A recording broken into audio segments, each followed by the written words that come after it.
Hey guys, I'm Layla. Welcome to Raid Lore Stories. Today's live lore story is going to be for Valkyrie, as voted by my Twitch chat, so I hope you enjoy her new in-game lore. Valkyrie is a fierce warrior and descendant of the Old Nor, those barbaric tribes that once inhabited Teleria's furthest, icy north, but were scattered to the four winds by cataclysmic events of the past. Valkyrie's people were one of many groups who settled in the Krokan Desert, a place that was, on the surface, the very opposite of the icy lands that had once called home, yet in truth was little different. Whether the hardships they suffered were caused by freezing cold or searing hot, the Old Nor were ensued to them, and they relished a place that would test their strength and weed out the weak. When Valkyrie was born, her people were as fierce and proud as the day their forebears left their frozen fjords. Valkyrie was born of a senior member of her tribe, but that counted for nothing. Her upbringing was as harsh and uncompromising as that of any desert youth. The brutalities of life in the Krokan Desert swiftly forged her into a hard and skillful warrior and a stalwart defender of her people, and she also developed an uncompromising nature. What Valkyrie wanted, she took. Might, in her view, always made right, and she was convinced she was destined for great things.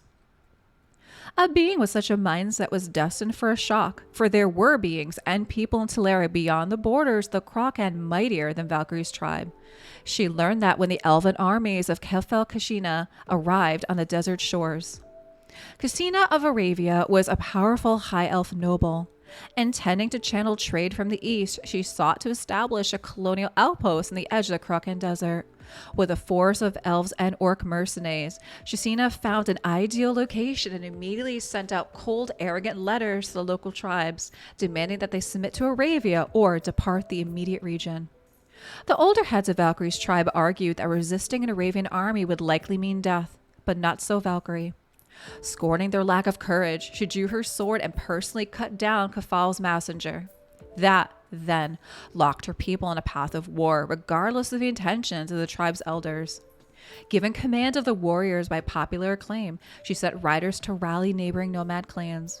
Almost all agreed to a temporary alliance, and for the first time in many decades, the inhabitants of this corner of the Krokan Desert set aside their differences and went to war against a common foe.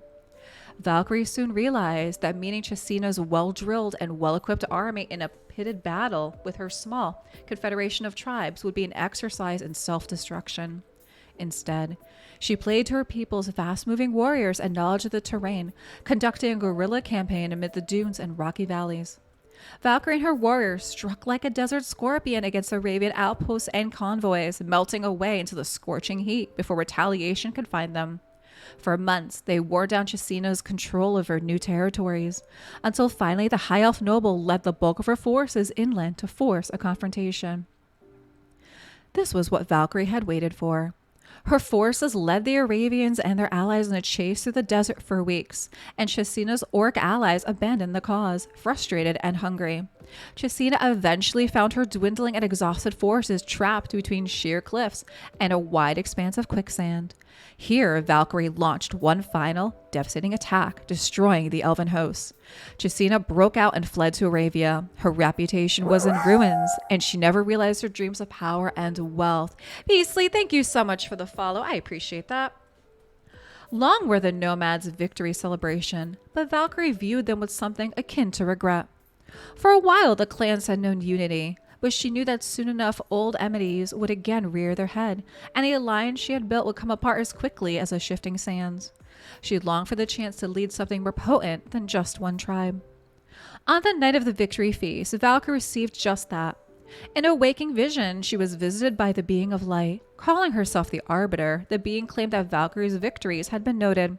Lumea, goddess of light, had need of a mighty warrior in the coming struggles against the dark, and Valkyrie was one such warrior.